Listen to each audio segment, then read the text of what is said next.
कल वर्मा जी ने एक कहानी सुनाई थी आप सभी लोगों को, बकरी वाली। बकरी समझ गई, 15 दिन में वो खाना बंद कर दी, लेकिन 80 दिनों में कर्मचारी साथी हमारे अगर नहीं समझ पाए तो ये गलत संदेश जाता है। साथियों, हम बहुत दुखी हैं, बहुत परेशान हैं। जो चौहान जी की श्रीमती है ना, ये इन 80 दिनों में एक एक कहानी बता डाली है। इनकी श्रीमती इनको इतना तंग कर रखी है कि यही में सूखे जा रहे हैं।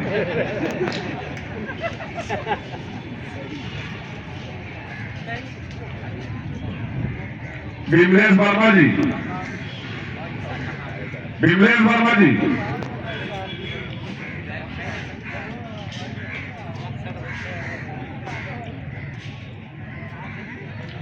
साथियों,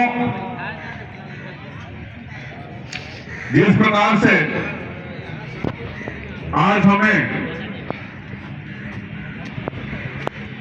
माननीय मुख्यमंत्री, अपर मुख्य सचिव एसपी गोयल जी से वार्ता कराने के लिए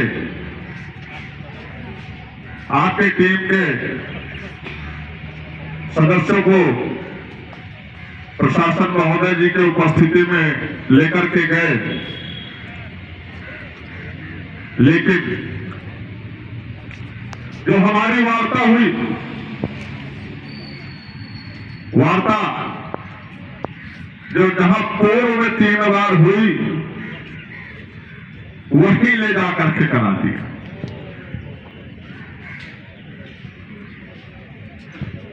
ये भ्रम की स्थितियां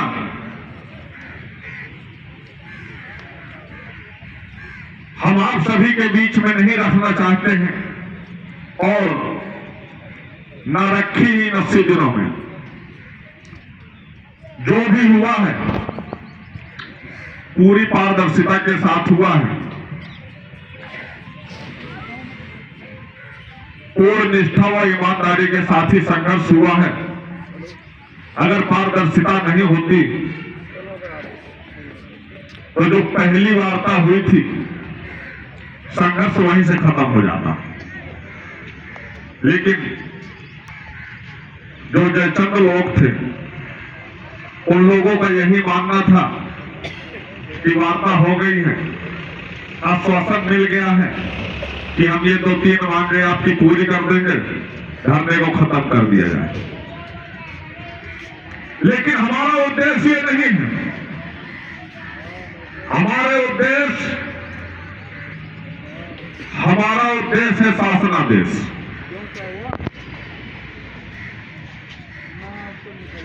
यदि सही जगह हमारी वार्ता नहीं कराई जाती है या समय से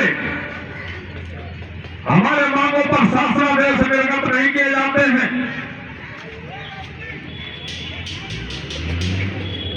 तो जो हम लोगों ने संकल्प लिया है उस संकल्प को, उस तिथि को हम माननीय मुख्यमंत्री महोदय जी के आवास पहुंचेंगे, ज्ञापन सौंपेंगे जाने।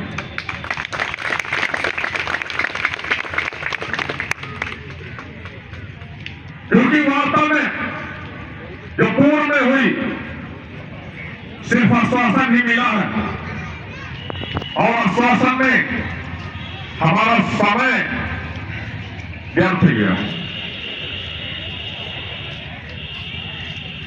अगर यह उद्देश्य से वार्ता कराई जाती है,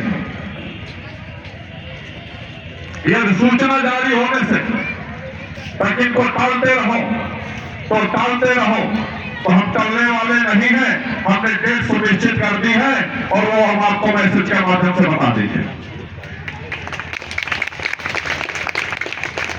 उसके अगले 1 से 1.5 घंटे का समय होगा और उस अगले 1 से 1.5 घंटे में आप सभी को उस स्थान पर पहुंचना होगा।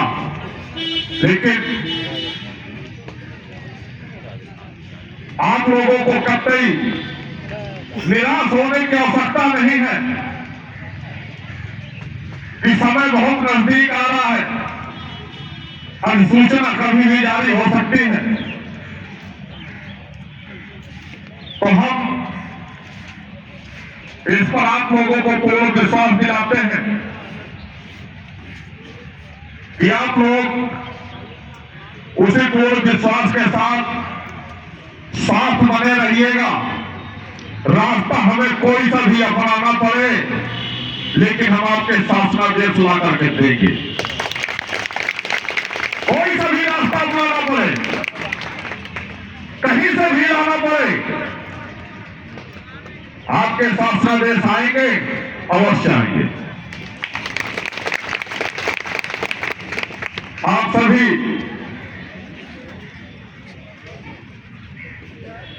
उस मार्गदर्शन पर चलने के लिए बिल्कुल रेडी रहिएगा। लेकिन जो मार्गदर्शन दिए जाएंगे वो गुप्त रूप से दिए जाएंगे, और उस गुप्त रूप के मार्गदर्शन को आप सभी को फॉलो भी करना होगा। जमीन पर उतारना भी होगा। हमने पहले भी कहा है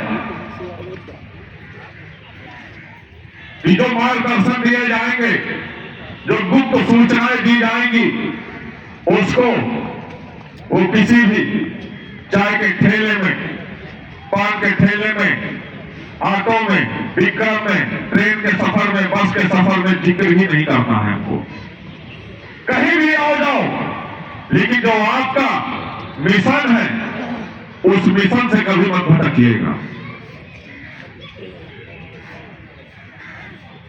क्योंकि मिशन को जब तक मिशन रखा जाता है तभी वो सफलता के कदम चूमती है। जिस दिन उसको सार्वजनिक कर दिया जाता है वो सफलता नहीं असफलता में परिवर्तन हो जाता है।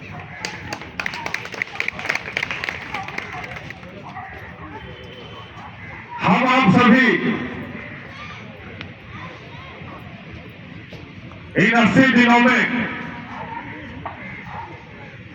पहले से ही संकल्प लेकर के बैठे हैं कि हमारे आश्रित परिवार जो 173 कर्मचारी साथी हमारे बीच नहीं रहे, और इन 80 दिनों के संघर्ष के बीच में जिन साथियों की उच्च अधिकारियों के द्वारा प्रताड़ना पर हत्याएं की गई है, वो आकस्मिक निधन नहीं है, वो हत्याएं हैं, और उन हत्याओं का बदला भी लिया जाएगा। और किस तरीके से लिया जाएगा आप लोगों को केवल साथ देना है। जिस प्रकार से हमारे भविष्य निधि के पैसे का वेतन से 10% की कटौती करवाई है, उस पर डकैतियां डालने का उच्च अधिकारियों के द्वारा काम किया गया है। यदि समय रहते नहीं देते तो आप सभी लोगों के सहयोग से हम वो फांसी का फंदा डाल देंगे कि वो ढीला नहीं कर पाएंगे, फड़फड़ाते रहेंगे, मरने भी नहीं देंगे उनको, मरने भी नहीं देंगे, उनको फड़फड़ाने देंगे। और तब तक फड़फड़ाएंगे जब तक हमारे खातों में हमारे पैसे नहीं जमा करा देंगे। हम आप सभी इसी तरह पूर्ण निष्ठा व ईमानदारी के साथ अपने पदी दायित्वों का निर्वहन करेंगे, और निर्वहन करते हुए अपने संघर्ष को जारी रखेंगे। लेकिन जो शोषण, उत्पीड़न हमारे कर्मचारी साथियों के साथ या मात्र शक्तियों के साथ किए जा रहे हैं, इसके लिए आप सभी को पहले आवाज उठानी होगी। उसके बाद क्या होगा वो हम देखेंगे आता। लेकिन जिसके भी द्वारा और जिसके ऊपर पहला उत्पीड़न होगा उसके लिए आप लोगों को आवाज उठानी होगी। उसके बाद हमारी टीम पूरी तत्पर रहेगी, आपके साथ शोषण होने नहीं देंगे। किसी भी सूरत पर जाना पड़े हम इस तरीके से अपने कर्मचारी साथियों के ऊपर उत्पीड़न की जो हार्ट अटैक से मृत्यु हो रही है, हम इसको बर्दाश्त नहीं करेंगे, किसी भी सूरत में बर्दाश्त नहीं करेंगे।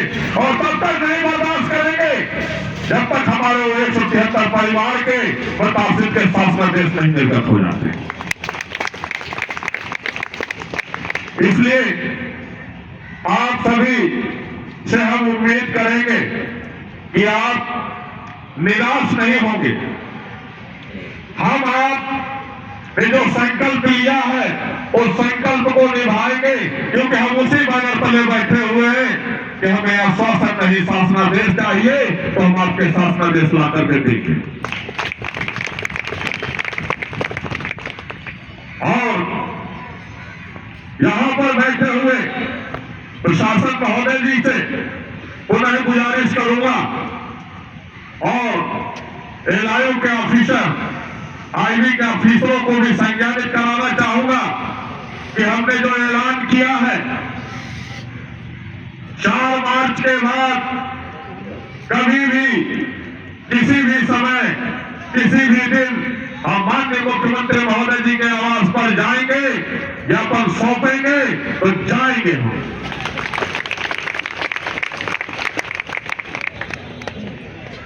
आज जो हमारी वार्ता हुई है,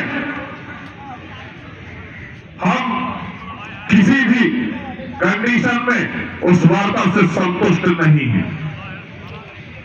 हमारी जहां वार्ता होनी थी, जिस सक्षम अधिकारियों के नाम दिए गए थे, हमारे उन सक्षम अधिकारियों से वार्ता कराई जाए, नहीं तो वो समय भी बहुत ज्यादा विशेष बचा नहीं है आपके लिए। समस्याएं उत्पन्न होंगी तो आप समेट नहीं पाएंगे, क्योंकि वो तमाम छोटे बड़े संगठन, महासंगठनों का समर्थन प्राप्त हुआ है। और स्मारक समिति में वो 6000 कर्मचारी जो माननीय मुख्यमंत्री महोदय जी के आवास के चारों ओर हमारे नियुक्त हैं, केवल एक मैसेज सर्कुलेट होने की देरी है, आप रोक नहीं पाएंगे। किसी भी स्थिति में हम कभी भी किसी भी समय किसी भी दिन आवास जाएंगे तो जाएंगे, अवश्य जाएंगे। इसलिए आप सभी साथियों से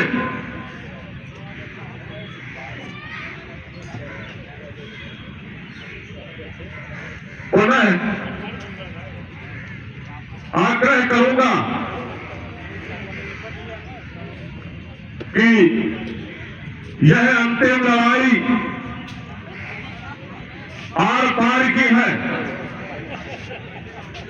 और आर पार की जो लड़ाई होती है उसमें नफा और नुकसान नहीं देखा जाता है।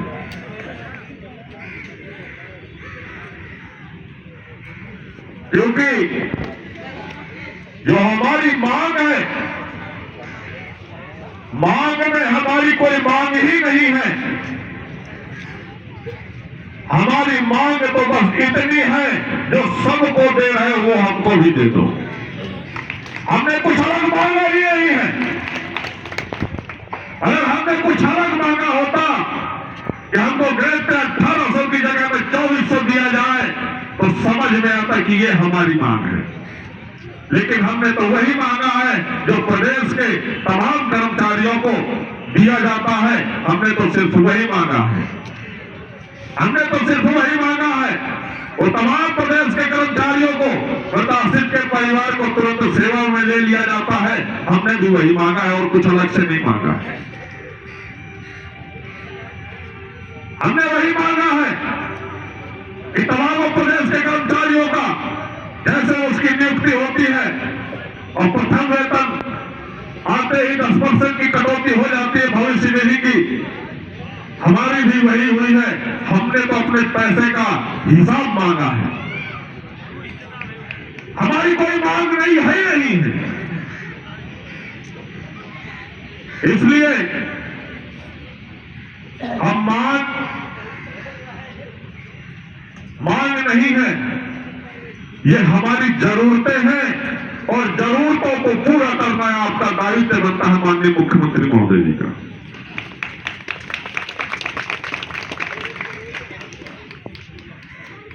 क्योंकि आने वाला समय 24 का लोकसभा चुनाव समय रहते हुए अगर ध्यान नहीं दिया गया तो उन स्थितियों में बहुत नुकसान उठा सकते हैं। क्योंकि जब हम खुश नहीं होंगे तो हमारे पास भी एक अधिकार मिला है, हम अपने उस अधिकार का प्रयोग करेंगे और अपने जानने वालों को भी बताएंगे कि हमारे ये अधिकार है, हमें ये अधिकार कोई छीन नहीं सकता। हम अपने अधिकार के हिसाब से अपना मुखिया चुनेंगे। लेकिन यह भी हमें पूर्ण विश्वास है कि सही जानकारी माननीय मुख्यमंत्री महोदय तक पहुंचाई ही नहीं जा रही है। अगर पहुंचाई गई होती तो इस बार समित परिवार में वो खुशहाली की लहर कब की छा गई होती। सच्चाई तो यही है कि हमारे भ्रष्ट अधिकारियों ने माननीय मुख्यमंत्री महोदय तक हमारी बातों को, जो हमारी जानकारी है, हमारी मांगे हैं, वो आधी अधूरी बताई है। इसलिए आधी अधूरी बताई है कि 800 करोड़ का जो घोटाला किए बैठे हैं, कहीं ना कहीं माननीय मुख्यमंत्री महोदय जी का इसमें बुलडोजर न चल जाए, जिसमें मेरा भी मकान आ सकता है और तेरा भी मकान आ सकता है। साथियों, ये तो अभी हमने 800 करोड़ के घोटाले का ही पोल खोला है। जिस दिन हमारी कलम उठ जाएगी और राइटिंग में अगर मांग कर ली तो इस बार संरक्षण के घोटाले का आप हिसाब नहीं दे पाओगे, जेल जाना तय हो जाएगा आपको।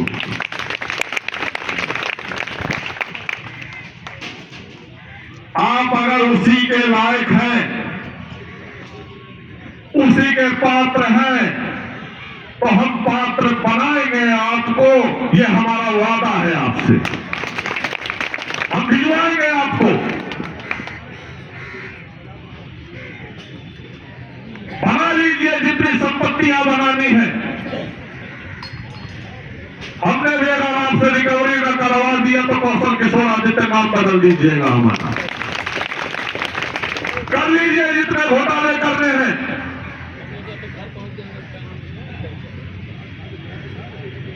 पहले ही बता रखा है कि समय आने दो, अब वो फांसी का फंदा डाल देंगे आपके गले में, न चटपटाओगे न मरोगे।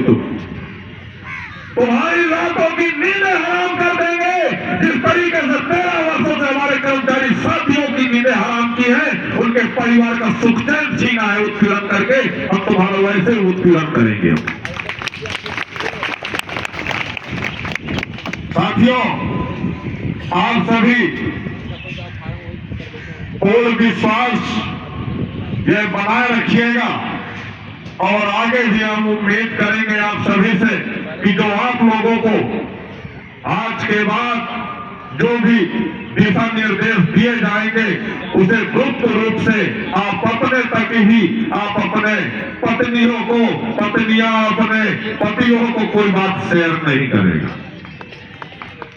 क्यों? क्योंकि जो पति यहां नौकरी करते हैं, नौकरी का जो होने वाले लाभ होते हैं, जरूरी नहीं है कि सारी बात आप अपनी पत्नियों को बताओ। हमने तो आज तक बताया ही नहीं कि हमको कितना मिलता है, और चौहान जी ने बताया है, वो बेचारे सूखे जा रहे हैं।